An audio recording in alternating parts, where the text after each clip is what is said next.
Yeah.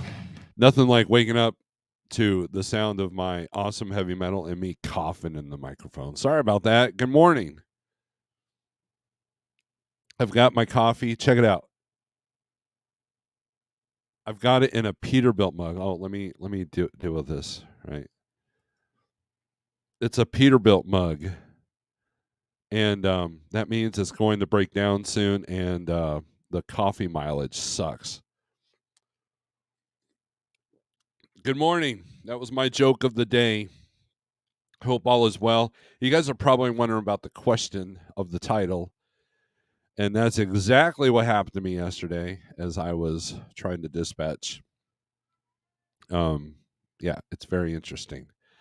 So, anyways, good morning. I hope everyone is doing well. We'll look at some low board stuff. I know we haven't focused on the low boards here lately as much, but look, my purpose is not to sell you a low board. My purpose is to make you think outside the box, look at things differently, figure things out and keep your business afloat if you're in business. And if you're not in business and you're just trucking, maybe you'll gain some knowledge or at least some experience from my experience, right?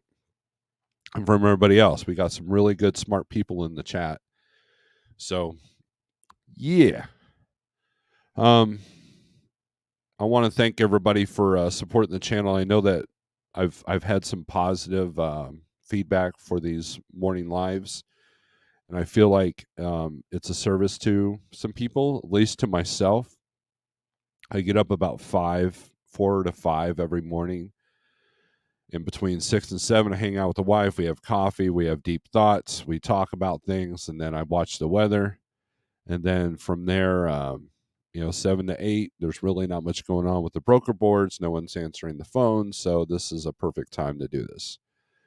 And every now and then we'll get some decent people some good people on the channel with the live link.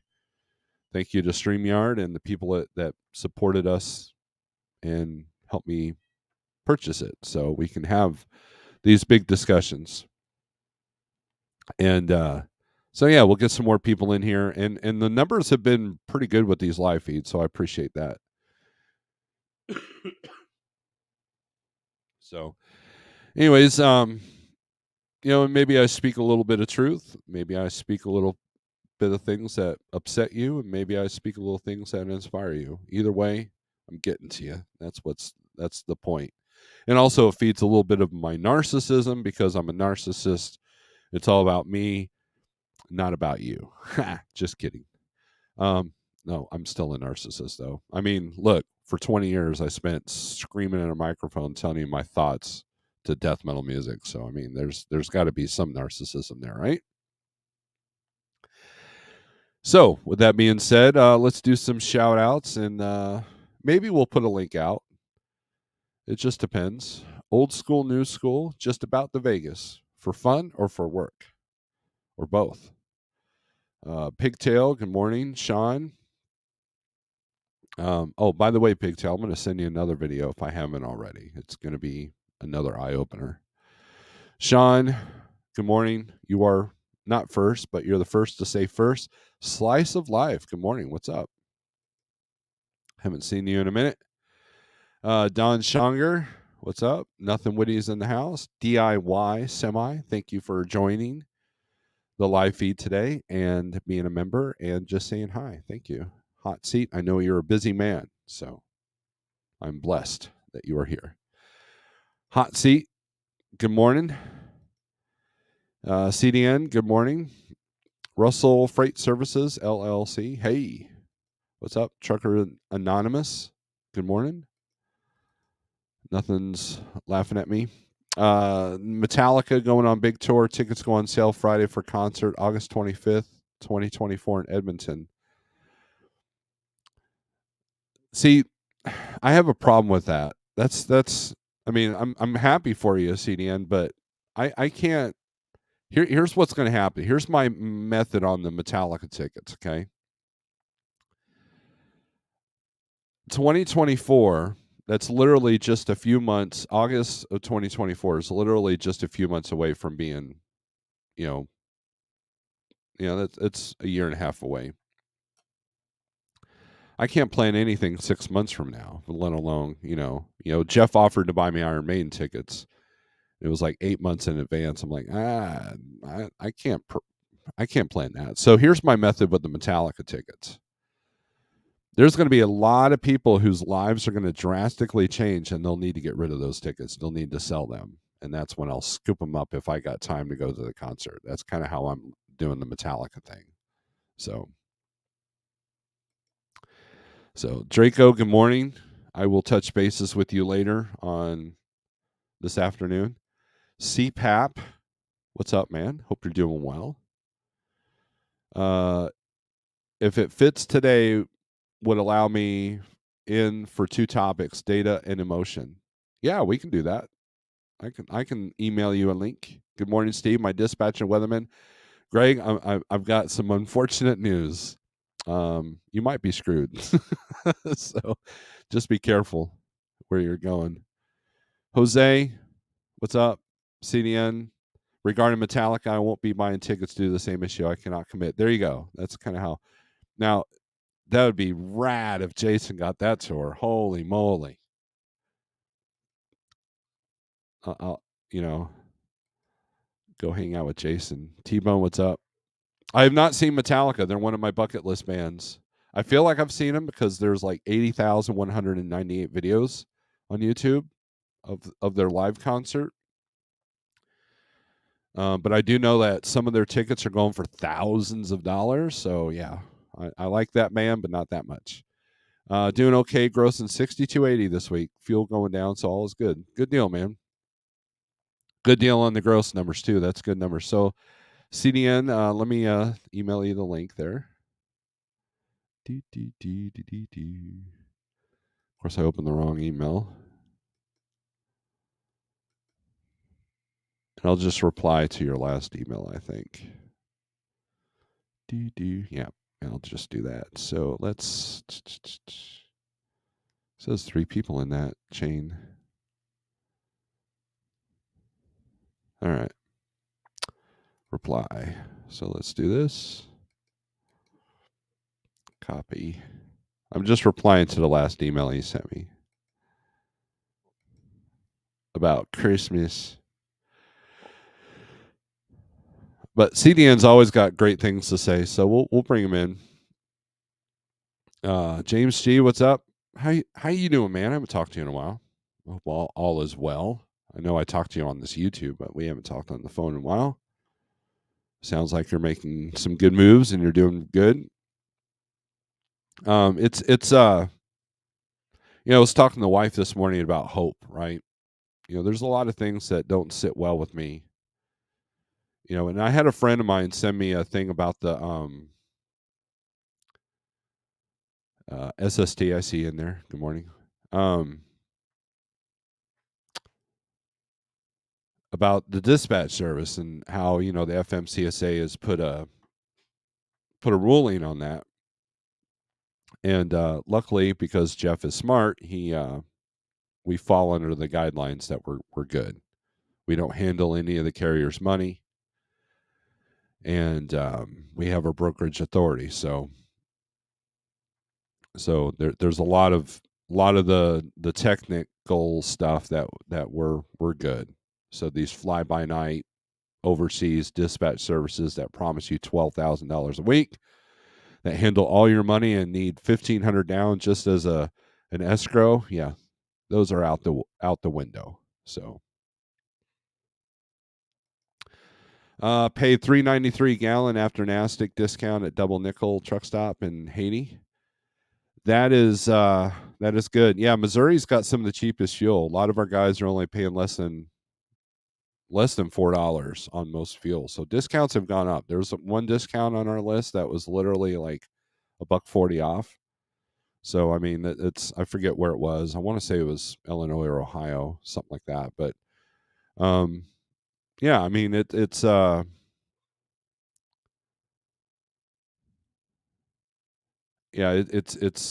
Missouri's a good state for fuel prices. Are you and DIY going to do another book discussion, or is that dead on this point? We want to. I think the next book is supposed to be Fahrenheit 451.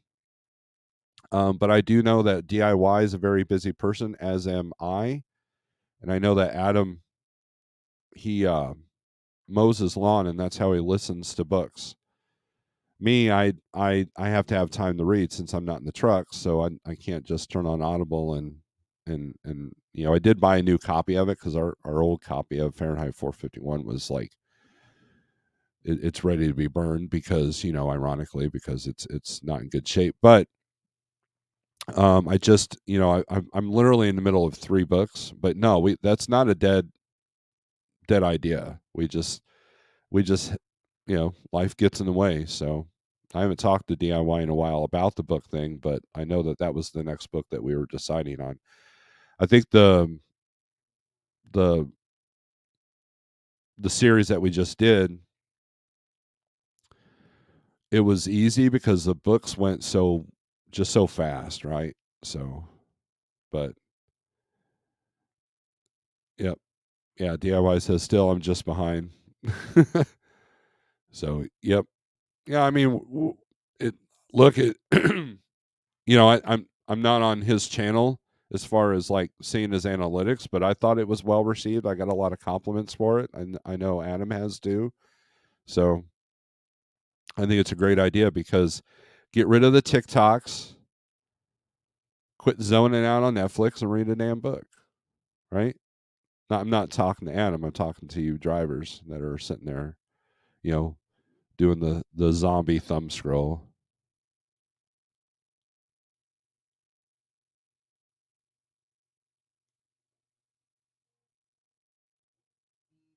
Don't do that.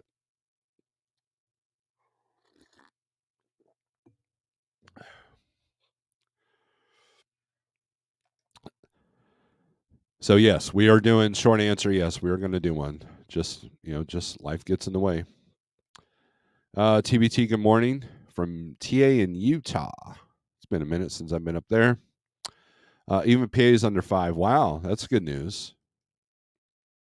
Morning from a bloody cold Gary OC. Oh, I don't know how long you been sitting there. I'm sorry, I'm sitting there like do. Hopefully you weren't sitting there for too long. What's up? What's up, Rob? Good morning. Hopefully audio is good. Just have to make Yep. sure it's turned on. Okay. Yeah, you're good. Good. Yeah. No, thanks for bringing me on. I got into my own deep thoughts last night, and thought I'd share my ideas. I don't know if they're just ideas or they'll get me in trouble or what they'll do, but I'll share them. And whether it's just food for thought or discussion or whatever. But the 2 thoughts was data and emotion. So for the past, well, as long as you've been on the spot market and been aware of the spot market, it's been a roller coaster. We can go back to 2009 when we can go up and down. There's been years that everyone yells at brokers about the rates, and then when rates are good, well, everyone just takes the rates and away we go.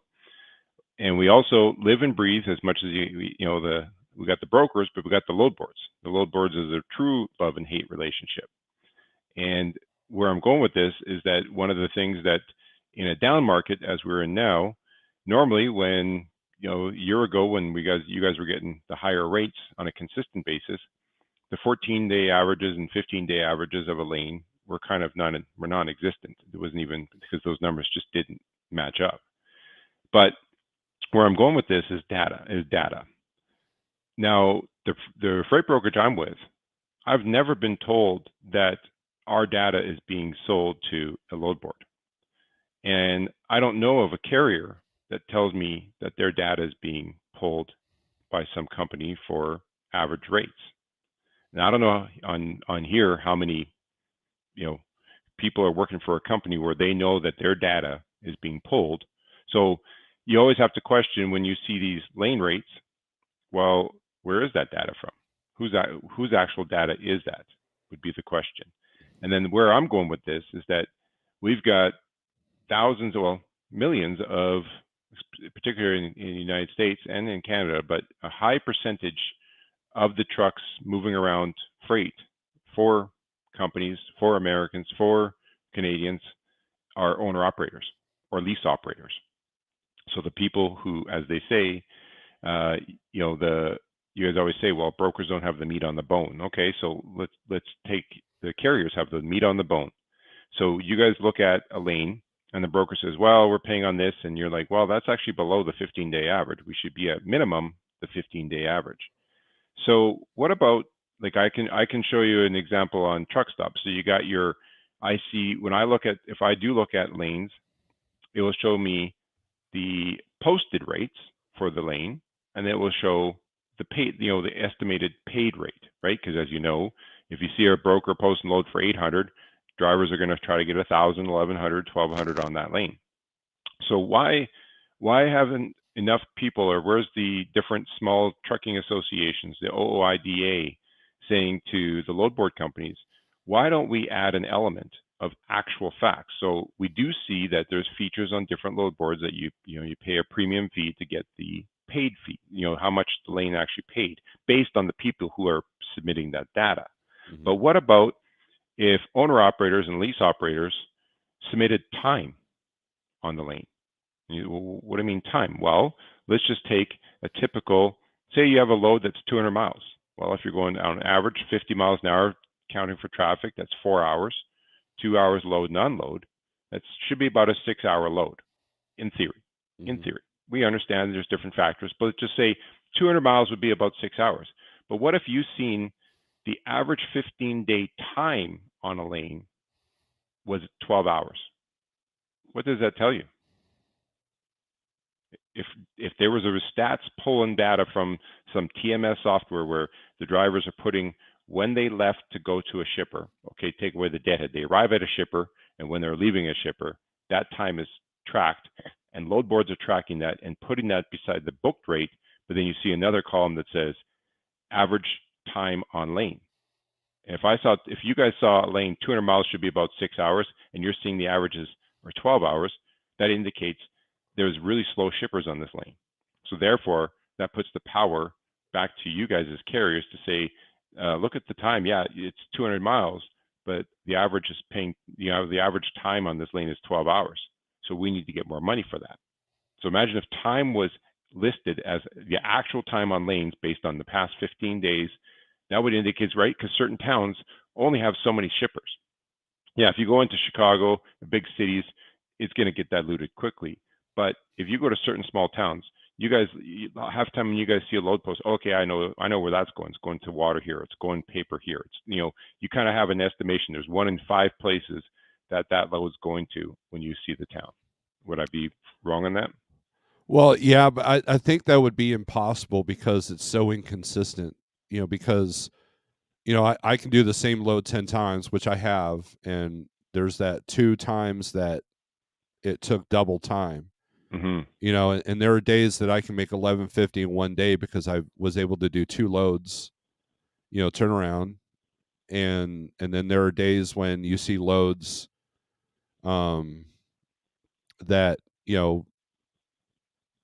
C.H. Robinson's got posted. It's like 4 days for 300 miles Because they and want to then wait, and yeah, they want to wait on it, right? They and want then to. Sage brought up a drop trailer, so I mean, and then the weekends would skew that too because there's a lot of loads that are only like 400 or 500 miles, pick up Friday, deliver Monday, kind of a deal. So I think that would be an inaccurate Yeah, number. but my whole point is that we talk about data and how Mm-hmm. data is driving. We see, we're taking rates. Look at freightways, right? They've only been on the scene for the last few years, and they're significantly, they're with the whole they're the ones that brought up the whole tender rejection. Now maybe that was around on a different level in a different way, but they're the ones that really sparred that whole concept, and they're the ones that are with their sonar maps and everything else. They're bringing a lot of data to the marketplace that no one else has been in recent while, right? Like most times, a lot of data is coming from there. So I was just thinking, we got load boards giving us lane averages, and I always just still question, where is that coming from? How many, like, it does tell you on those load boards how many people, how many reports it's coming from. They'll say 5, 10, 15, whatever it's going to be, or 25, there's 25 reports. But I was just thinking, you guys are, as owner operators, are living the roller coaster of the load boards in the marketplace. So how could the data that you guys are entering into TMS is like, I don't know, maybe you guys are submitting it, but I don't know, like how many people are actually know that their TMS data is being pulled into some reporting? Well, I can answer that. So there's two thoughts here. Number one, Ryan Transportation. You've heard of them, correct? Yep. Mm-hmm. All right. So they own a brokerage, they own a factoring company, and they own a fuel card. So there's tons of data right there. They know all sides of the industry. And then Forkites, MacroPoint, Trucker Tools, Yep. all these tracking apps. Project 44. Yep. And so you get a lot of benefits. The carrier gets a lot of benefits if you tie it in directly. So one of the top selling ELD systems is Keep Trucking, which is called something stupid, Motive or something like that now. And they have an agreement with these tracking apps, and then Samsara can tie directly into it. And so a lot of data, it's just like the Ubers and Convoys. Everybody's taken that concept and accelerated it. And so, like, Convoy has a fuel card, Loves has a fuel card and a factoring company. Uber does their own factoring, so they have the discounts, and so all these analytics and all these computers, so and that's where Sonar's getting their data from is from base. I mean, that was the purpose of ELDs. One of our drivers sent me a thing about this guy. I forget the name of the channel. He was bitching about ELDs and how they take away our constitutional rights. Well, I mean, there's a lot. I mean, that's part of this game, and the whole purpose of ELDs was not safety. Trust me, it wasn't about safety. It was about compliance and being able to mine that data that the ELDs would create. And so Well, but there's there's a lot of yeah. drivers, and I know in Canada there's a ton of drivers that have been caught with 2 books all the time. Yeah, I mean, we had the same problem. Look, I was with a carrier that was one of the first carriers to go on e-logs on the OmniTrack system. Mm-hmm.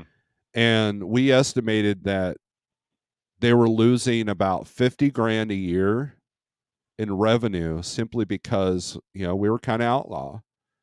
And that's a lot of money when you put it. I think they had 150 trucks, so 50,000 plus 150. So it took a huge hit to revenue, and people had to readjust and everything. So, but the ELDs have never been about safety. They've been about compliance, and that's they'll sell you the guise of safety, but that's not it. And so now that they're not staring at logbooks, now they can get you on the equipment. That's when they saw an uptick in equipment violations, because, well, now we can't catch you, with your 2 books or whatever. So, But what's interesting? Like Canada, like if you're just a Canadian only carrier, there's no mandate for ELDs. It's coming, but it keeps getting pushed. 2025 now. It's up to June 2025 before you have to have it. It was going to be this year, and they postponed it. But the Canadian carriers that go into the United States have to have an ELD system. right. And I still struggle with, like, where I'm going with this is that I'm seeing that dispatchers are not sitting there analyzing and looking at the driver's logbooks through their system, because when I call them on a load and we're talking about a load, and I say, well, how many hours, like, can your driver make it by this time? They're not saying, hang on a sec, let me just look at their logbook. Oh, let me call. They always just say, let me call the driver. I'm like, just look at their logbooks. I don't get the sense, the way that I ask a question and their response is, that they're leveraging that technology to the best of their abilities, at least from the cross-border carriers. Right. Well, I mean, look, when a broker calls me, I have to, that's the advantage when I'm dispatching a like truck, is that I can see their logbook, I can see the location, I can see everything. But the outside carriers, I put them on an app called Life 360. We've got our own little room there. And then a lot of times I'll need the carrier to send me a screenshot of what their logbook looks like, because I don't have access to that. Now the split, the 7-3 split, has made things a little bit easier. But if you remember, during the vid, there's we were exempt. Hours of service were exempt, so you had a lot of people that were now that 14-hour run could be done in one shot. And and that was a huge disadvantage to the carriers that wanted to stay on the hours of service system. But and I don't know the complexities of what TMS systems. I know that when I go on Ascend, it's tapped into DAT, Yeah.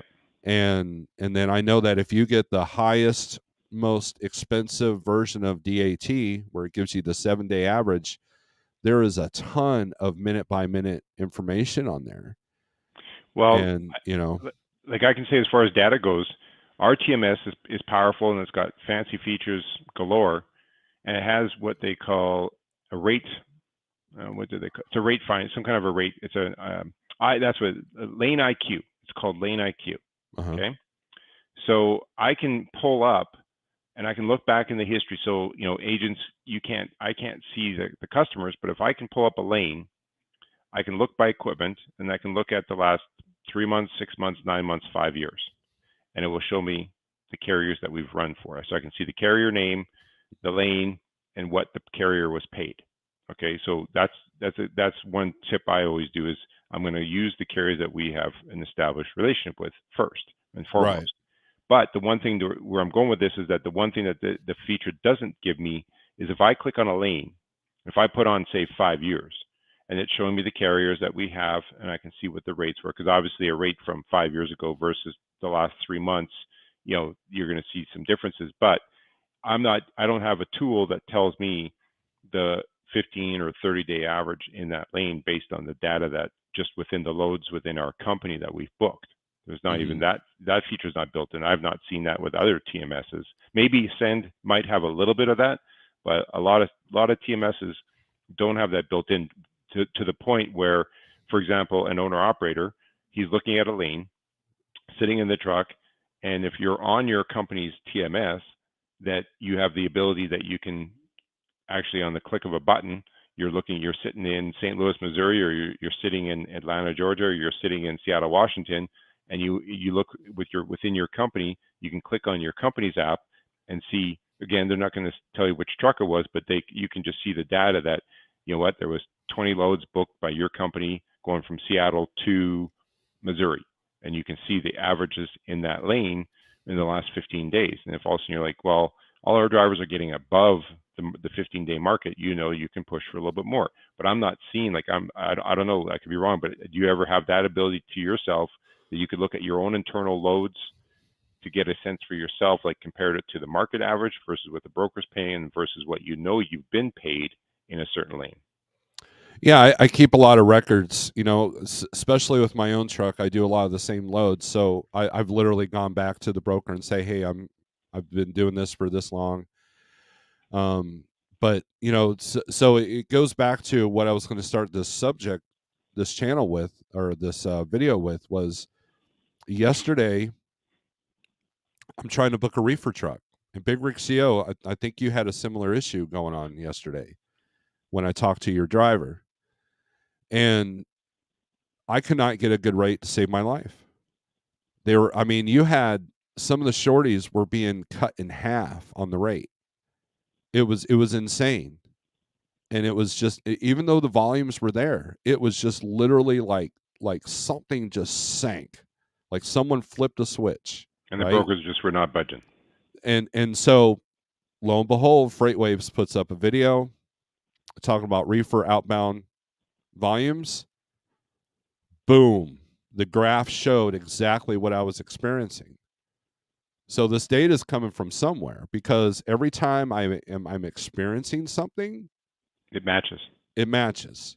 And so when you look at the old graphs, like the graphs that you've shown me, in the email, what's it look like? It looks like an EKG, right? Mm-hmm. So, and that's part of the game, right? That's part of the game. But here lately in this last year, it's like it's almost overnight. It's almost like someone hit a switch. And that's where I started digging into the AI stuff and the pricing. But I mean, you have pricing that can happen by the hour. There are times when at 3 o'clock, I'm not getting a good rate at all. If I don't have your truck booked by noon, we're screwed on Well, the rate. You know.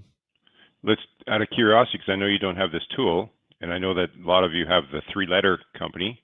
Um, Let me just see if this will work if I do it like this.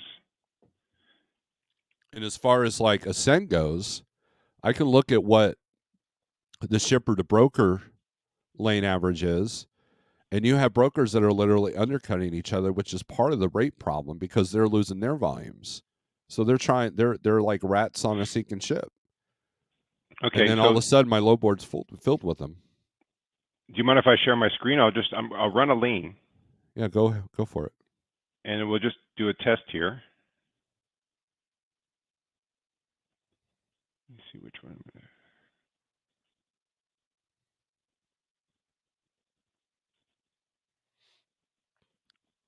I'm just gonna run to good old. There it is. Okay. Yep. So are you seeing there? Is it Yep. coming up? Yep. Okay. I can't see here myself if what I'm presenting, but what I'm going to run here is just to start a new lane. So I'll put in a reefer. You don't have to tell me obviously the exact, but what was the weight of the load? I mean, I try to keep everything at 42.5 for Okay. my reefer truck. Yeah, I'm just going to pick a number here. We'll go 53 because I want to show you what Truck Stop has done as of recent. So let's say for today, we'll compare. What was the city and state? Pick one that you know. You don't have to even do it. There could be one that you've done recently. You can just because it actually takes weight and all these factors into play on their Okay. new Do lane. Joplin, Missouri to Detroit, Michigan. Just so you can compare what they're showing here to see how comparative it is, right? Uh-huh.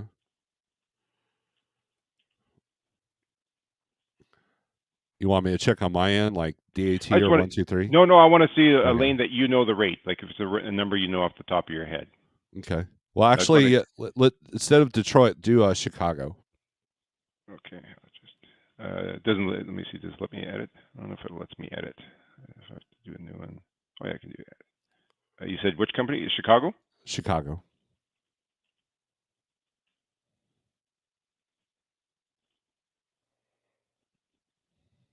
Okay, so it's saying it's 584 miles for Mm-hmm. 42,500. The booked estimate is 1585. And let me see if I can zoom it in a little bit. See if that's still visible. And it's saying the booked estimate is 1585. Posted estimate is 1530, and then estimate the range is between 1300 at 1725 with the confidence level of 8.5. Okay. Which board is this? This is Truck Stop. Okay. So this is their new. It's called Rate Insight. Mm-hmm. Is what they do. And then when you come here, you can actually just look at a certain, like I can come back to, so we're in November now. So let's say we went back to November 2021. So we can say in November 2021, at the same time, the rates, as you can see, were 21.90, almost $2,200. So almost basically $1 4 mile more 1 year ago in this lane. Right. Go So that to 3 months ago. okay, let's go to, so that'd be September. Mm-hmm. Basically 317 versus 271. So what's that? 50 cents. Mm-hmm. So That's about on par what I've been experiencing. so is this number seeming? We can run a van number of a lane that just you don't have to say if the rate is good or bad. You just to see if this data matches what you know. Like if there's a lane in the top of your head that's Yeah. the number. I can Yep. run I can run another. I'm just doing this for comparison because we have different ways to pull data, and I just wanted to see if this tool how it compares on what you know. So do you want to go 42.5 again? No, just do 44 or 45. Doesn't matter. Because I'd be okay. We're going to do it as a test to see if this data changes. Because see if you put, I'm going to put 45,000 for 53 foot. It's showing for today's date. And what Okay. city would this? Is this going to be van S- freight, right? Springfield, Missouri to Columbus, Ohio. Okay.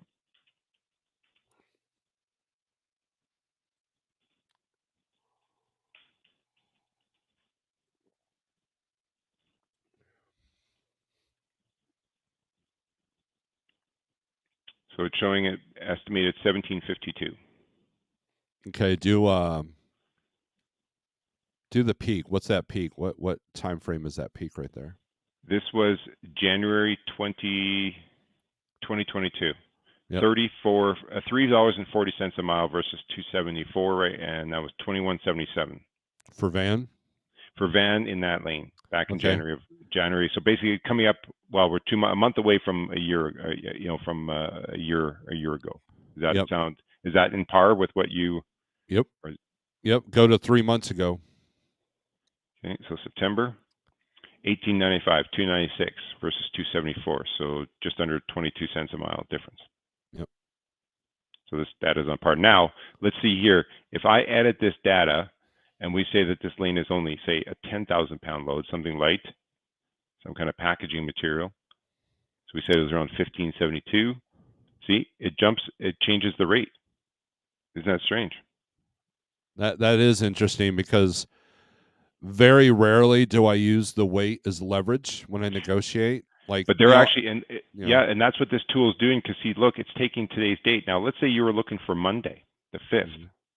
Let's see if we looked at Monday the 5th for 10,000 pounds. See, it's saying 1683 with a 9.35% confidence.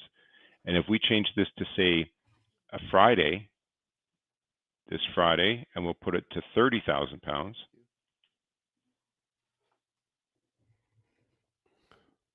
1805. So it even bumps it higher. So it is pretty. This data that like they're really trying to show they're taking as much analytics, kind of like FreightWaves has taken, and they're putting the rate on here. They're saying 640 miles for 30,000 pounds. Will based on a Friday pickup, you should be able to get the booked estimate is 1805. Yeah, but then there's always a day, especially on Friday, where you're not even going to get that. Right. So I have to ask you, where does Truck Stop get this info from? That's the question mark. Well, let's see. Sometimes it used to show, but see, it's saying it's a 9.2. So here's the confidence level. When they say, okay, so it tells you. So a strength of 9.1, how much data do we have for this rate from various sources? So anything 9.1 and higher is going to be pretty high. Search criteria, 9.4. So the more load details you provide, the more accurate the rate. How is this confidence level calculated? Truck Stop confidence level uses machine learning, so AI, Mm-hmm. to balance information about the load and nearby recent data. This helps you understand the data so they can rate with confidence. Because remember, I think Truck Stop owns another app feature. There's a tool. It's almost like a Facebook, but like shippers can go in there and brokers, and they can post their loads. And I can't remember what it's called, but I don't use it. But they do offer another feature that they own, and they do have their own TMS system. As well, they do have access to factoring boards. They have brokers and carriers that might be submitting lanes, and they're probably looking at, they have the feature of Book Now. So they might be using the Book Now data to help look up some of that. But because, like, for example, if you took the same lane and say it was 26 feet, like say it was a half a load, and say that was worth 15,000 pounds. So we said at full load on Friday is 1805, but if you come in at 26 feet for this at half the weight, see, it puts you down to 1732. So it's taking some analytics and coming up with a number based off of the information you're putting in. Well, the interesting thing is the change of weight, change in the rate. That was interesting to me. But see, that's what I'm talking about. I think that you as a broker, CDN, you think differently than most of the brokers that I call every day. And then also your brokerage is also along the lines of what you do. You're about customer service. There's I'm seeing a lot of broker names that I've never seen before. They're yellow or they're red on our factoring companies credit rating. And there's a lot of these mom and pops that are underbidding these big houses, and they're not getting the loads moved because they're trying to literally move these loads for half the money. Yeah. And so I think it's interesting that I can get on Truck Stop 123 DAT and the trends are all the same. And that's kind of what I look at. The numbers are vary. I think DAT is about same along lines with truck stop. I know that 123 is a little bit lower, but that graph that you're showing right there, it's all the same. Yeah. And so that's the data that look, that having the data doesn't really. I don't have a crystal ball, and the data doesn't make a crystal ball. All it does is reflect of what's going on now. It's kind of like if you go outside and like, it's raining. So you bring your phone out, look at the radar, and you realize, yeah, there's a big, huge storm that's getting ready to pound you. That's kind of what this data does. So what I try to do is I look at the trends. Okay, what areas have the highest volume, so I can make a higher volume of calls and have a better luck at getting the rate that I'm looking for. But when you have literally 60 loads drop 20% on everything that I'm negotiating, that's in line with the same information, because that's what Uber does, that's what Convoy does, that's what JB Hunt does. Well, and let's see here. Let's take an example. What's a lane that that goes from someplace to Florida? Dallas to Florida, Springfield to Florida, where you normally go to Florida. And I'll just run a Florida. Do Springfield to Jacksonville. Okay.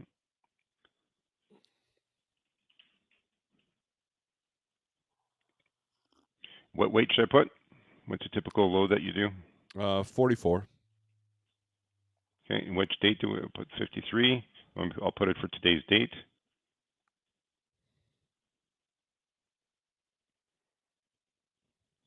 So it's showing 296, estimated 2,840 bucks.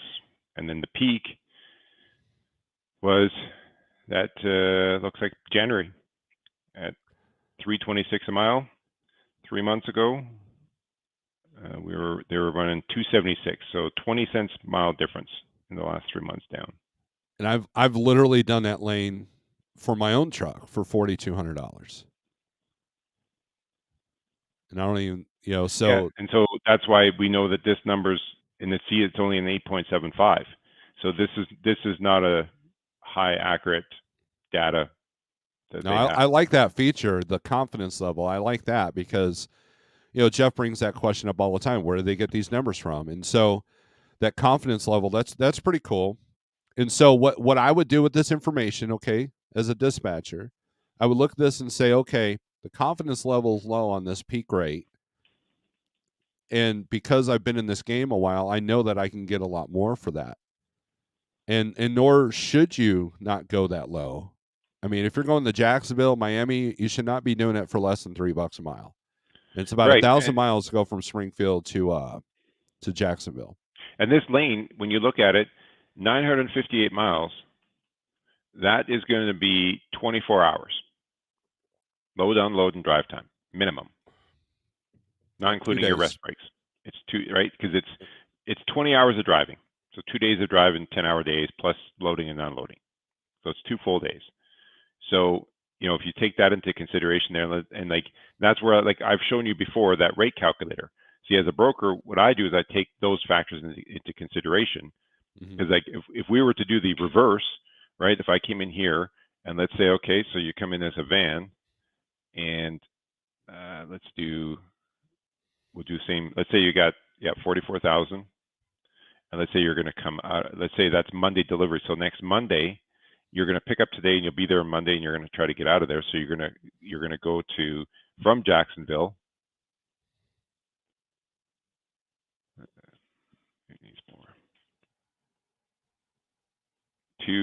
Back to Springfield.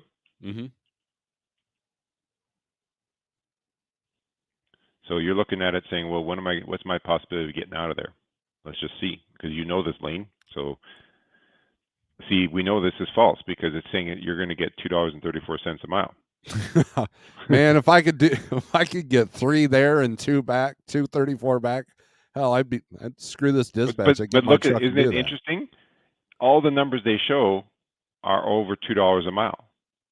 268, the peak being January, you were getting $3.19 a mile, allegedly. Yeah, that's interesting. And so Yeah, that's interesting because I don't know why it's showing that, because the strategy that you have to do out of Jacksonville is a shorty to usually well, actually out of Jacksonville you're picking up a load out of Savannah. Now I've gotten some good rates out of Savannah, so that might be part of it, the port freight, because Hmm. of California's BS. That might be a part of that, but and I've gotten, it's interesting. I have gotten some good loads paying in the 230s a mile coming out of Georgia for loads coming back to Missouri or Arkansas. So I've kind of seen that, but it I don't think it's the norm. So it's weird that it's low on one, but it's kind of high on the other. Right. So Because it's when you look at Uber and Convoy, they're trying to push loads out of there for in Coyote. Coyote was the one that I got 4,200 to Jacksonville with, and then but I also see them pushing loads for a $130 coming out of the area as yeah. well. Like, is it realistic you're going to get 260 coming out of there? I don't know. Maybe $2 if you're lucky, because it's coming. You got some miles on. You got 957 miles, but I don't know if you're going to get 260. But see, the low end is 1750, 1725, right? So if you put that in the equation, 1725 divided by 957, well, that's a $1.80. So that's Which is about what I average coming right. out of there.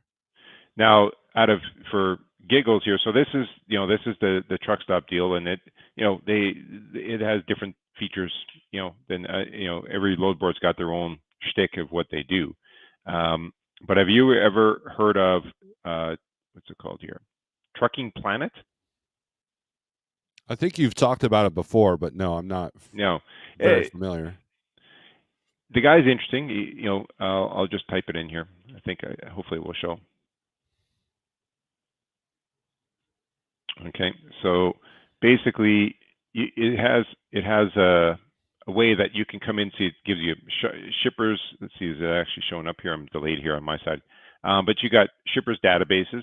So if you want to look through, if you pay the subscription, which I paid years ago, um, but it's got join groups, so you can go into a group and you can choose like power only, dry van, and then you can go ahead and post your truck, try to search other brokers out. Are they the best leads? Not necessarily, because they have one cool feature that's interesting. Receive email alerts. So it's like a freight blaster concept, and the idea is when you do this, you'll get email. So I seen an email, someone looking for lanes, and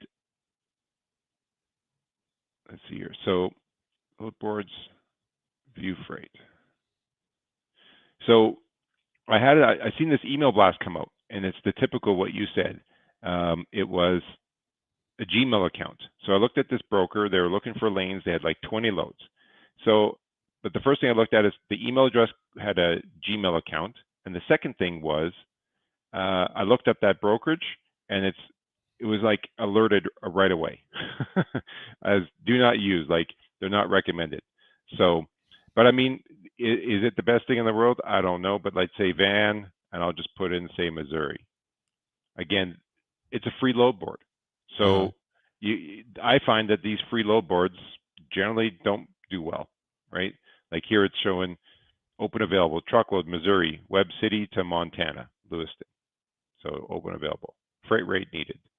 But some of this stuff is old. It was January of last year, so there's been nothing new for a very, very long time. So the idea around it is if you can subscribe, you can, view classified ads, you can post, right? Like you can come in here and you want to see job freight brokers, there's all kinds of truck drivers wanted. And there's it's supposed to be the idea around it is it would be a community um, a community board, basically. Yeah, kind of like the basically a social media for trucking Yeah, it's a social industry. media for trucking. The idea is that you can go in to these different, like, obviously you can see different, here, there's 34,000 down, dry van shippers that you can go and search on. If you join these different groups, you can go into these groups like refrigerated, see there's 177 members, but most of the time, most of it has been, see there's 218 members of dry van freight. And it's just people saying, so-and-so's joined the group, so-and-so's joined the group. Maybe there might be some communication like here, okay, this is a month ago. beginning January 2023. We have several year-long projects for dry van owners. To be considered, simply submit your bid by November the 8th. So we better jump in quick. You got 3 days. Oh, we missed the date. The lanes listed below will be from in Joplin, Missouri. Will be originating in Joplin, Missouri, going to Tennessee, Bluffton, Indiana, Aurora, Colorado, Dillons, and Goddard, Kansas. Send your bid to dispatch at quadonlogistics.com. Wow. So, yeah, look, it's amazing how many just like the information is used against us, there's a lot of we have access to that too, right? mm-hmm. So there's so much information that it can be overwhelming, and so I think that the struggle with most drivers is that when you're empty at a truck stop and you're making 30 phone calls to all these brokers, and 90% of them aren't professional, and 90% of these brokers aren't, don't even know how to carry a conversation, that data becomes it's only the true people I mean, like, you're a professional, right? You hold yourself to a certain level. Yesterday, and actually this entire week, Monday especially, I literally have people answering the phone, like let's say I'm an agent for your brokerage, and you record my phone calls, and you hear me go, yeah, to a driver that's calling on a load, and then I'm all pissy, acting like you've kicked my cat, and I just it's 45,000 pounds, picks up at 8, delivers at 6. We're firm on 1,500. That wouldn't sit well with you being the boss, correct? Correct. Now, That is literally what I deal with 90% of my day. So these people, the people that are answering the phones this way, I guess if you could find out if they own their own brokerage, there's not much you can do. But if they're an agent for that brokerage name, what you could do is you don't have to necessarily call out that specific person, but you could reach out to the brokerage head office and just say, look, I've had a few, we've moved loads for your company. We like working with you guys, but we've had on more than one occasion, and you can, if you want to give dates, but you don't have to say the person, to throw them under the bus immediately, but just saying, I'm finding that the level of professionalism on their phone mannerisms is not on par to other comparative companies, and then see their response. Because some brokerages, like our brokerage, if you did that, they would take it seriously because they would reach out. They would want to ask the carrier, who was it, or what lane was it, because they will address it. Like, we get monthly newsletters. There's sales tips in there. There's things about professionalism, and they actually talk about that when a situation goes sideways on you, that yelling and screaming is not going to fix things, and to maintain that professionalism, they do put that. Like, example, we do, like, on our load boards, if you just post it without a name, well, it's kind of hard because we have extensions. So they're always reminding us that you always put your extension in there so that people know who to call. So, if you make a complaint to the head office, like in our company situation, they take that seriously. Well, see, that's the level of quality of your brokers. Because, for example, Super Ego, I'm going to call them out because obviously they're a big deal on the YouTube. They had 50 postings when I was trying to look for some local stuff yesterday. 50 freaking repeated postings. And just out of, craps and grins, I looked up their thing on Thunder Funding, red, denied. And so what that does is that skews the volume numbers. Oh, hey, wow, there's 60 loads within a 100-mile radius of the area, going to a 100-mile radius of the area I need to go. And so these brokers know what they're doing. It's kind of like there's a difference between business management and business manipulation, correct? That's right. And because there was a company I used to work for, not as a truck driver, but as a welder. And I knew, and also as a restaurant, I worked as a cook at the restaurant of the guy. I'll just call him out. Bass Pro Shops. The owner of Bass Pro built his first fish tank with the guy that I used to work for as a restaurant. Cool. And that guy had a guide, so a lot of his signs and stuff for his restaurant were given to him by the government. He knew all the loopholes. He learned that from the owner of Bass Pro. And they talked about this class called business manipulation. It's kind of like, and that's the way of the world now, and that's how a lot of brokers are running. That's why they have a bad rap, is because if you're struggling to make your truck payment and your wife's at home, stressed out about money, and you see a brokerage like that posting 30 loads they're not even worthy of doing, and it's just one load, it's very frustrating. And that's why you have this animosity towards brokers. And so yes, you keep a higher level, and so when I'm in an area looking for a load and that's all I see is that kind of crap, all the data in the world from these trucks, from these load boards doesn't do you any good if the loads are just crap or there's no money. I'm gonna call out Surge. Surge exactly goes by that AI. And usually you're calling somebody with an accent you can barely understand, and they are not negotiating. 1,200 firm. And then, okay, what's the load? Well, it picks up at 12 p.m. on Monday and delivers Tuesday at 6 a.m. Oh, well, that's 800 miles. I know. It's like they don't do the research. They don't care. They've underbid the other brokers because they can show them results of their AI crap. And then when they don't move it, another brokerage comes in and says, we can move it for a little bit more, but they'll actually move. I mean, it's constantly changing. Like McCormick here in Springfield, that's French's Mustard. I've seen that. I've done one of their loads that's ingredients to Westchester, Ohio. I've done it for 10 different brokerages. Well, with that being said there, what I would be looking at is you kind of have to break down the industry, because that's why I always think, even though there's all the automation coming in, personal relationships still make a matter. They still matter in this industry. I agree. And when you take, I would be interesting to look at French's, that French's Mustard location. My first question would be is to look at the shipping department staff turnover. That'd be the first question. Is it? I have the answer to that for them specifically, because I've been going in and out there for 14 years. Does it turn over often? Nope. I've dealt with the same guy on and I think part of it might be a 3PL that they're using.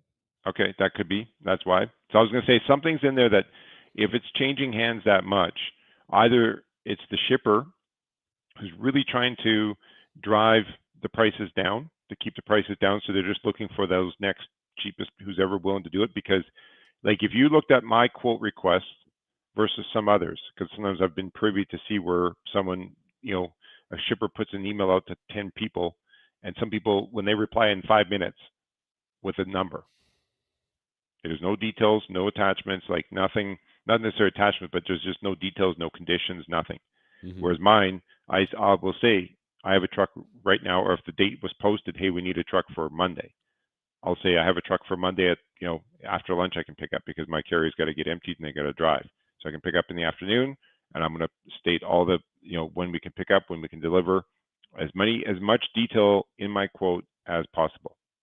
And if it's a straight quote where the customer's like, yeah, we're bidding on a job and we need a freight rate, I put that in there, but I put the conditions as well. Like I can show you thousands upon thousands of quotes I've done over the years, and all those kind of details are in there. I customize each quote according to the needs of the load.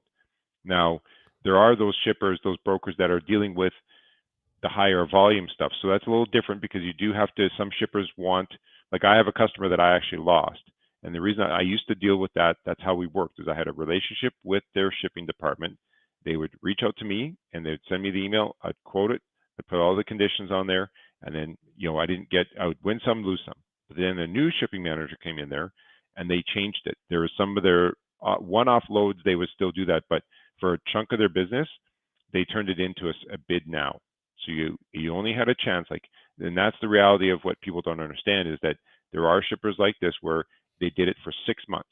So you came in there, or maybe it was a year, but I think it was 6 months. They had like 12 lanes, and then you bid on it, and they would report back and say your number E on the list, and then you would see if you were awarded any of those lanes. And if you were, then that's the rate you had to hold that rate for the next however long that term of that contract was. Under no conditions can you up it. Right, and that's where brokers lose money on some runs, and they gain money on others. So what when you're dealing with, I think part of the thing with you, CDN, is you deal with a lot of LTL, which is specialized. You deal with a lot of specialized in heavy haul and stuff like that. And this is something I always tell Eric as well. When it comes to generic dry van freight, all bets are off. They're trying to get that as automated as possible on rates, lanes, quotes, times, everything. And reefer freight tends to be a little bit better as far as it's a little bit higher entry level. Like it takes more money to buy a reefer trailer. It takes a little bit more knowledge to deal with the reefer, but at the same time, it's like the second tier. And you have brokerages like Prime. They're literally putting the scraps that they can't handle all of, or the loads that they don't want to handle. You're right, and I'm not that like I do full truckloads and I do van loads. I do a variety of things. I'm doing intermodals. Like I do port pickups. Like I've got I have two different port pickups going on right now. I'm going to have one coming into the port in California, Port Humany. I'm picking up a telehandler, and then I'm waiting for vessels to come in right now. I got another one. It's a container loaded of a container load that's coming into Vancouver.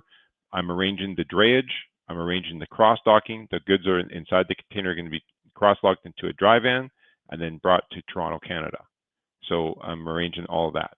So that's not a cheap bill either. But the point is, I've not been that broker, and partly I'd never set my business up to be that way, where I'm sitting there with 10 loads of water, because that is a different game. Because for sure, a broker that has that kind of volume can manage 10 or 12 trucks, and that's where sometimes things slip through the cracks because they're working the volume game. And I've never been, every time I've done RFQs for lanes like that, and maybe I just didn't have the right data at the right time, but I've never been hugely successful on massive lane rates and locking in the rates I've done rates to some degree, but yeah, I can't say I'm a guru. I understand the process, but I can't say I'm a guru on that aspect of the business. Could I do it? Yes, and figure out ways to make it work if I had to. If I had to shift my business, if I lost a bunch of customers and my only choice was to go that pathway, I could, but I haven't had to. Let's just say that. Have you been underbid and then you lose an account because of that underbidding? I don't lose an account. I've been underbid on loads, but often I might lose it. They might stop using me for a little bit, or they don't request it as often, and then all of a sudden it'll come back because that person's service level declined or something like that. There was service errors, and then they bring it back, or they reach out to me. There's only one that I know of that randomly I just lost it. I don't know what happened. They never gave me a rationale. They still use me for certain one aspect of the business, but the main lane that I used to use, I did lose, and I don't know why. That's the first time, and I had that customer for 8 years, 9 years. But yeah, generally I find if I'm losing, it's only because it's a bid, like the customer shopping the market. I'm one of 10 people on the email, and I lost that bid, but I didn't lose the customer. So thank you for your information. This has been a good discussion. So you're going to talk about emotion? Yeah, well, the still want last to thing talk I about had that? was a crazy idea. It was just thinking, because I know Cray-cray.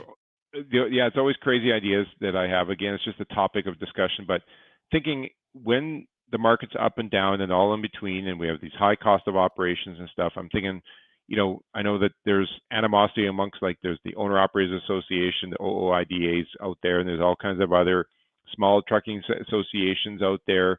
And I just don't see a lot in the media as far as what they're doing for you guys. Maybe they are behind the scenes doing more than we see, and I'm not going to discredit them. But I was just thinking that there's enough of you owner operators out here that imagine, and you guys have your YouTube channel, and some of you guys have some pretty gnarly editing abilities. What if a group of you came together and people had to put in a couple $100, but you put $200 times 500 owner operators, or even 200 owner operators at $300? Can you put together some kind of whatever the price is, but putting together a bit of a commercial that runs the emotion that gets put on FreightWaves? It gets put on YouTube. So when you come to a channel, there's this advertisement about owner operators saying, kind of that emotion of some kind of music where the driver's, he's climbing out of his truck, and he says, I'm an owner operator. Next driver, I'm an owner operator. And then all of a sudden they come together standing in front of their trucks and saying, we move America. Something, that kind of a building up of an emotion, and just reminding people how freight gets moved. Yes, there's the mega carriers, but there's owner operators, there's leases, and they're the people. You guys are the folks working the nights, working the days, moving the freight to bring the goods to industry and to people's homes throughout the year. Are you familiar with Tex Crowley? I've heard the name. Yeah, I've heard the name, but I've don't know too much. He's the guy to do that video. He's done a ton of videos like that for free. In fact, if you look up "Life of a Trucker" #7, you'll see back when I was at Landstar. I'll send you the link after the video's done. The problem is, and this is, so when I knew a couple of people, I know a couple of people that work at OOIDA, like, because they're, Missouri. In fact, one of the guys that used to be an editor for them, for their magazine, our bands jammed together. And then George and Wendy, they were advocates for OOIDA. And if you don't know who that is, that's okay. But they were prominent. I know what they are. Yeah, they were prominent in the YouTube scene quite a while ago. But anyways, when I talk to them, they're like, drivers just they either gripe or beg, and so the problem, and it's kind of the problem with our country right now, is that everybody's just too divided. You literally have owner operators tearing each other apart with YouTube drama because no one can agree to anything. And so when it comes to, so I learned a lot about how the general public thinks of truck drivers. When the American convoy came through Springfield on I-44, me and my son went to go watch it. And one of the local news stations was live on Facebook, and the comments were atrocious. Now, unlike the Canadian convoy, where there was a news narrative talking about how bad it was for everything, there was none of that. I mean, the news was just saying, hey, look, this convoy that's a protest is coming through Springfield. And the comments were, wow, look at these people with their nice trucks griping about the money that they're making. It's kind of like when they were protesting a couple of years ago, we demand minimum wage to be $15 an hour. And everybody's just like, oh, you're not supposed to do that as a career. Everybody just kind of shoved it away. Well, that's how people think of truck drivers. So just like the data that we've been talking about, there are videos of showing us banding together. There are examples of us banding together. When you go to the Joplin Truck Show, I encourage anybody to go to the Guilty by Association Truck Show in Joplin and watch the convoy. You will feel proud of our industry because everybody's unified. The first 10 trucks in that convoy, majority of them are Landstar specialized haulers. They're given like $5,000, $6,000, $10,000 to be in a position in that convoy for Special Olympics. And so there are great examples of how awesome we can be, but we're just too damn divided to make anything happen. That's exactly what my point was thinking when there's challenges in the industry. That's one thing, was to remind people of what's going on in the industry and where the value of trucking is. But like you said, yeah, unfortunately, there's some bad apples that, and no one can just come together to make that. But like, yeah, there's some videos done, but something that's a bit more bringing reminders to the brokers, because right, kind of like we talked about, how many brokers probably have never been behind a truck, right? How close have they actually been to a truck? Right. And look, when I took driver's ed in high school, they had a whole day where they brought somebody in from the railroad, and they had a whole day where they had a state trooper come in and do his spiel. There are some little, like I remember that show, Trick My Truck. Yeah. That was out of Joplin. They had a guy that they made his truck look like a school bus because he would go into schools and educate students about driving around trucks, being around trucks, and what it entails being a truck driver. And I think we need more programs like that. That's where that money would be better spent. Um, and I would love to do something like that, and I guess it would have to be a volunteer position to do that if the schools would even be interested in it. But nothing Woody says Tex would do an amazing job for that, but he can't expect to do it for free. No. If you can raise the money amongst some drivers, he would deserve to get paid. But he's literally done that video for free.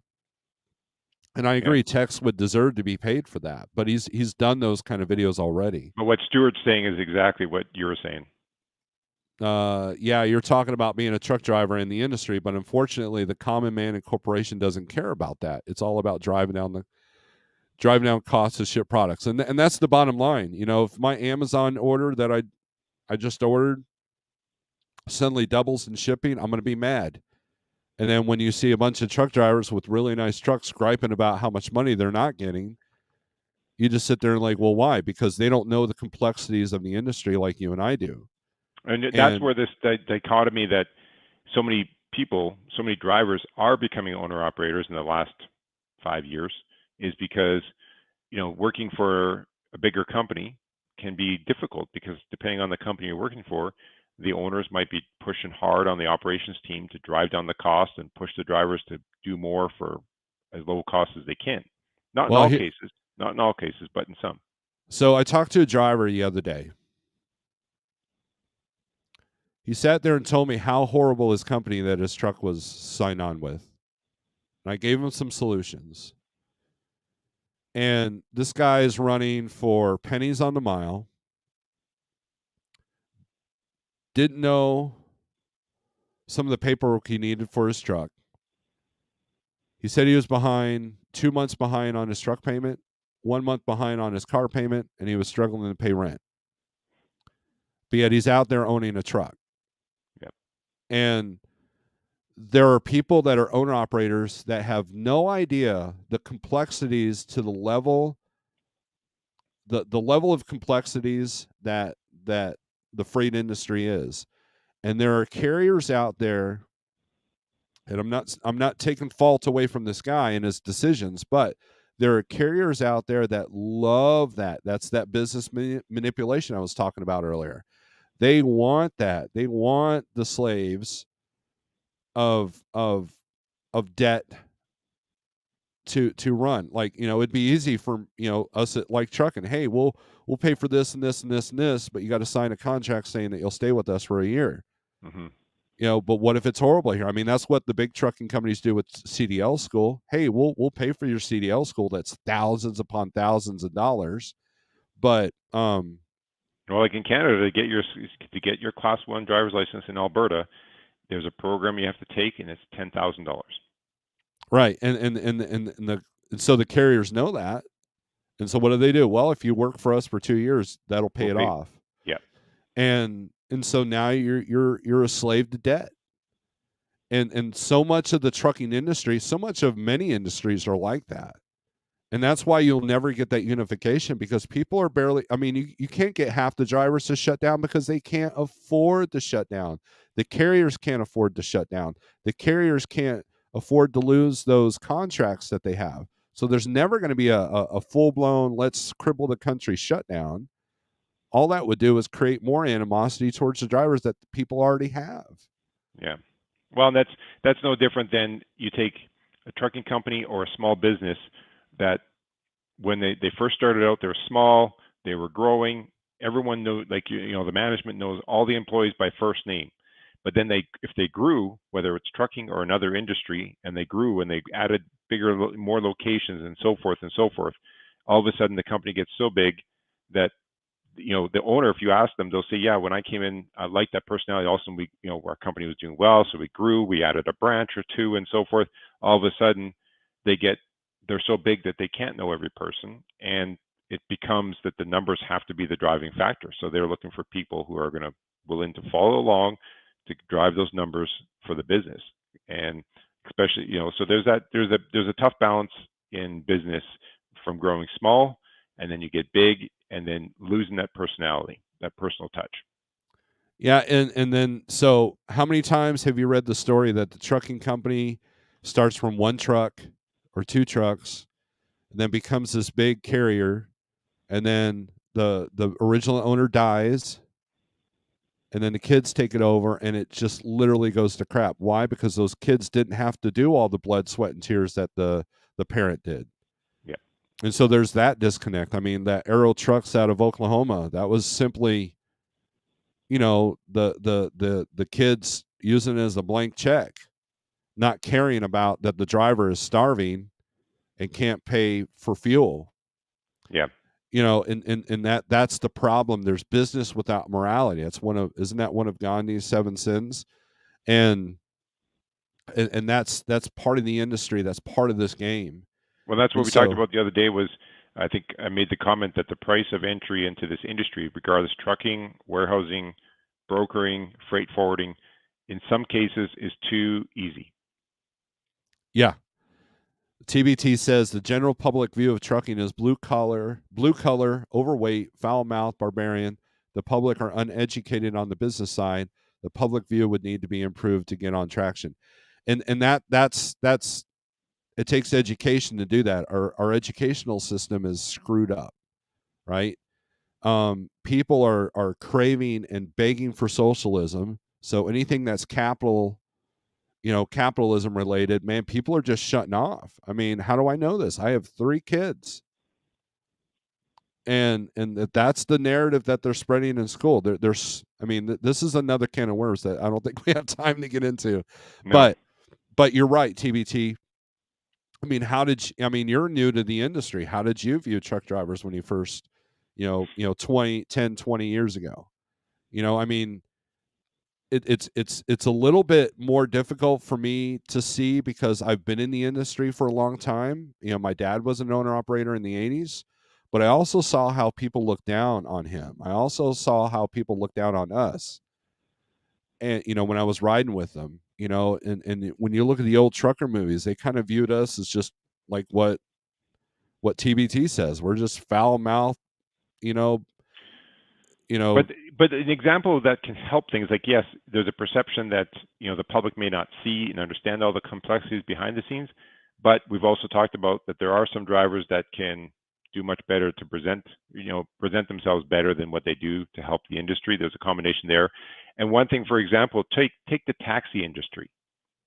Right before, when you called the taxi, you used to you had to literally, if you were at the bar and you needed a ride home, you wanted a taxi, you had to call on the payphone, Mhm. right? And some cab would show up, and you didn't know which cab. It might have been an old station wagon, some ratty jalopy van, or whatever. You didn't know what it's going to be.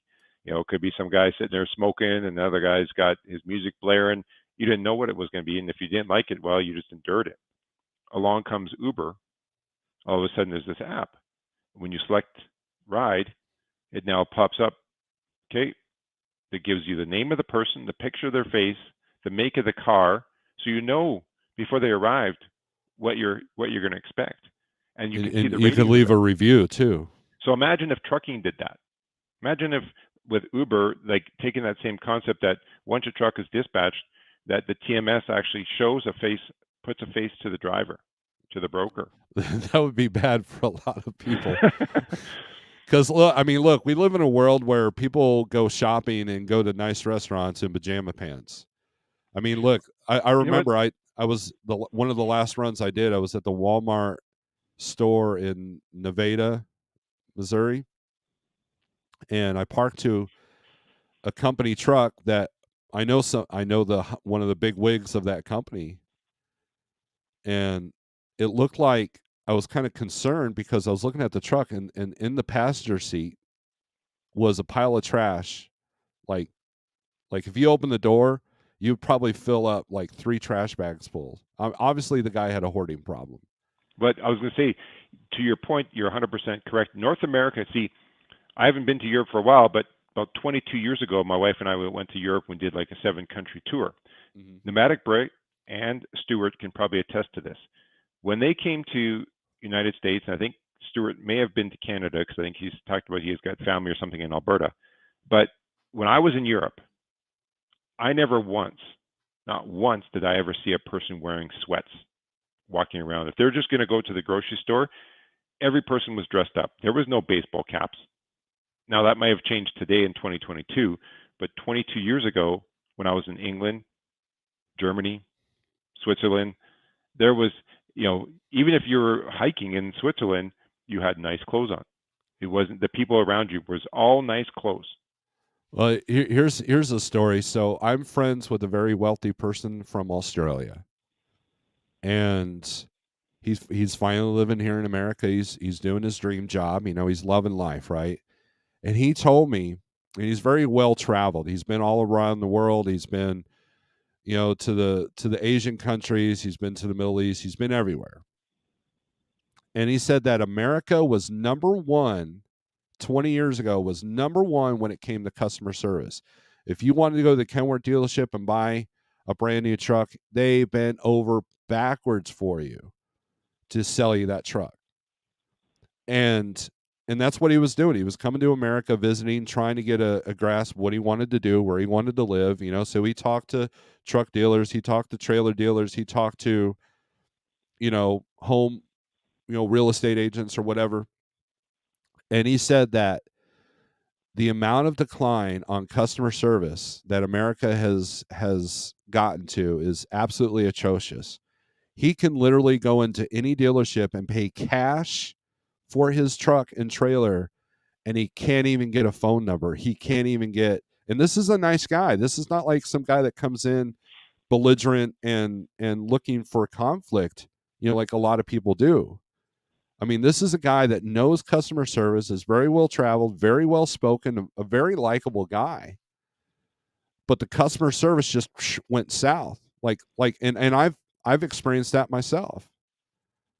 Well, You one know, place you still can get it, I don't know about in the United States, but in Canada, if you're interested in buying a car, when you're the potential buyer, there's interest. I earlier this year in the fall, like September, I was contemplating with my wife and I if we should be getting rid of our good old 2012 van with 120,000 miles on it. I had seen a vehicle I was interested in my town, so I just sent a message to the guy, just asking about this car, a couple questions. He replied to my email. He didn't just say, "Yeah, the car's available" or this and that. He went out there and created a YouTube video, 2.5 minutes long. He introduced himself on the video.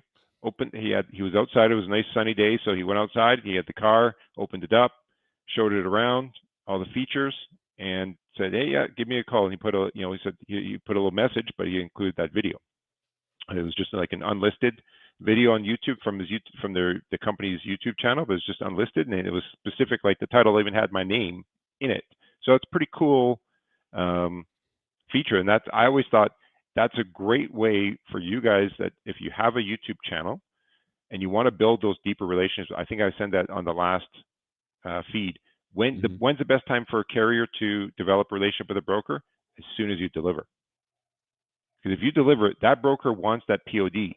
And that's your time to talk to him because he wants to get the POD. He'll give you 5 minutes of his time to talk to you. And that's when, if you wanted to, if you have a video, if you have the ability to make a video, even if you don't have a YouTube channel, but just create your YouTube channel, you just make an unlisted video, or you go to loom.com, loom.loom.com, makes simple. Steve, you've seen the videos I've created through that. And basically create a simple video and send to them. "Hey, thanks. My name is so-and-so. This was the truck that delivered, your last load number.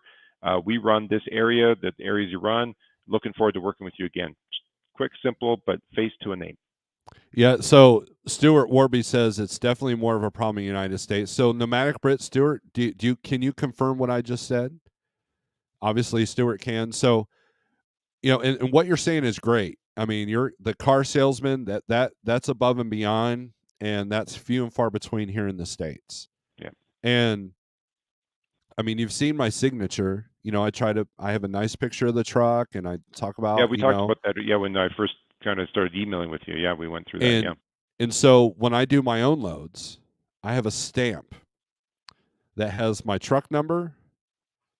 It's I wish I had it in the truck or in the house here. It's a stamp. It's like this. Yeah. Okay. But you And customize it for yourself. Yeah. yep, it's got like Trucking Corp, truck number, my truck number, load number, and then a line. And all I got to do is hit the stamp, write down the load number, the broker's load number, not like Trucking's load number, and I put that on all my paperwork, and I make sure that the scans look good. And that shows a level of professionalism. Jeff was pretty impressed with that because I think I'm the only guy doing that. And And I I bet did that. you probably had the lowest rejection rate of PODs by factoring companies. Yes. And so now it took me a minute. There were times where hey, I saw your thumb in the picture, or I saw your clipboard thing or whatever, So I had to learn, but the stamp idea, I've been doing that. Well, at Landstar, I made stickers. I would go to Kinko's, print a bunch of stickers with the same info, and just all I would have to do is write down the load number, and I write legibly.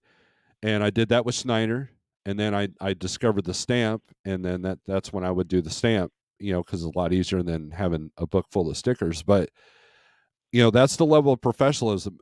But we have people there are people out here in this industry that can't even scan their bills right. Well, I can give you an example. I had a carrier I did a load for, Canadian only. They're Canadian only. They call me up. The sales lady calls me up.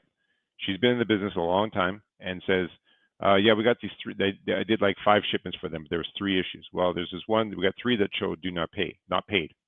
So okay, I'm going through it all, and I have my TMS open, and I quickly send an email. I copy my accounting on it, and I copy her on it, and my accounts payable replies back within about 2 minutes, paid on this date with this check number. How do they not know that? So I asked her, I said, well, she goes, well, I don't see it. I just got assigned a task. So your office has accounting, you're the sales, and you got your dispatch, but yet you don't even see the load. So that's, with the TMS. So they said, yeah, so I showed them, yeah, my office confirmed it was paid. Here's the check number. The next one, they said, we were short paid. And I said, well, look at the amount. I pull up, and I had it all in my history, because we were paying by the hour, as I was talking about. This was an hourly job, and we budgeted 5 hours. It turned out to be 3.25, and they were billing us at 3.75 or 4 hours, whatever it was. And I said, well, I billed it based on the hours. Here's the email from the dispatcher on this date. It clearly says load number 1 is done. Here's the final charges. So that's what I billed. And then load number 3, they were missing the POD.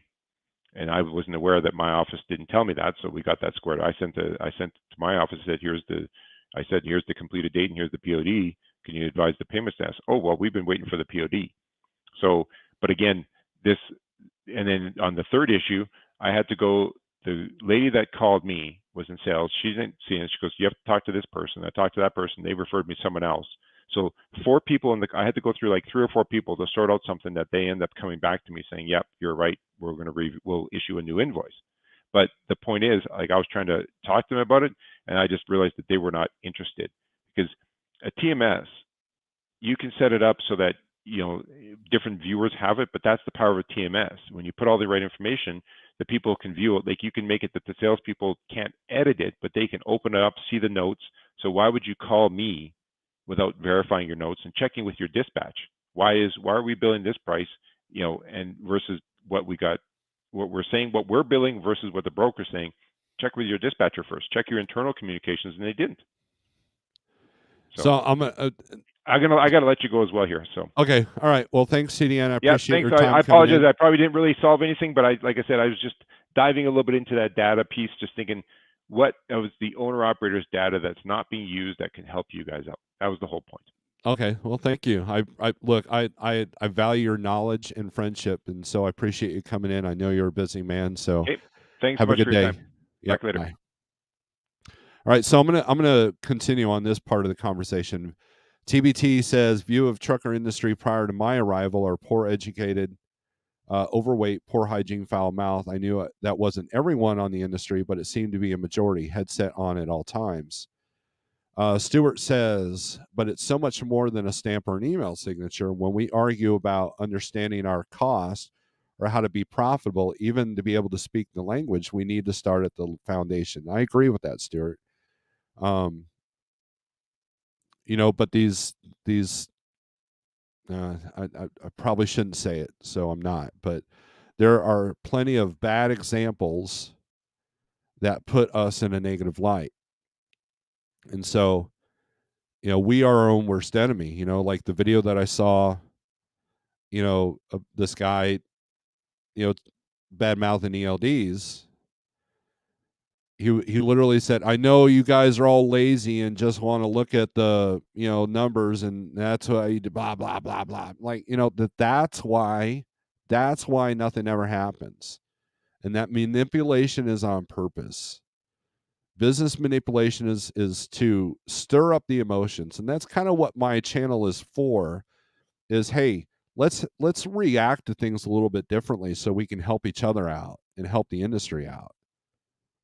You know, so but you're right. We need to go to the foundation to fix the issues. So, um, Carl says you all need a TV show. Well, this is the TV show. In fact, this is better than TV because we can reach the whole internet.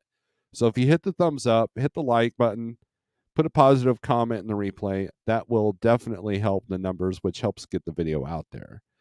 So, and Dave says, get ready for a high wind around Springfield tomorrow. It was windy yesterday, pretty bad, but hope you're enjoying our weather because I know in Minnesota it's like 10 degrees right now. So, but anyways, guys, I got to end this. So I appreciate everybody coming in and chatting. I appreciate CDN. I appreciate all the positive and negative comments. We don't want to be a echo chamber and go everything's fine. Da da da.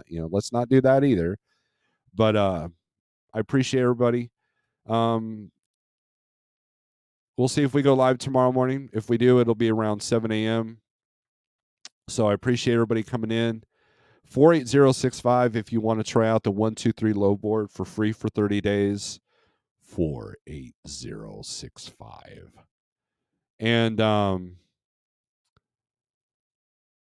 And you'll get everything, all the tools and stuff that we demonstrate at times for $35 a month. And thanks for giving to the channel, those that have. Thanks for the members, and thanks you for everybody for your support. Without you, I would just be a narcissist with 2 people watching. So with that being said, hold on. Strength for today, hope for tomorrow. Peace.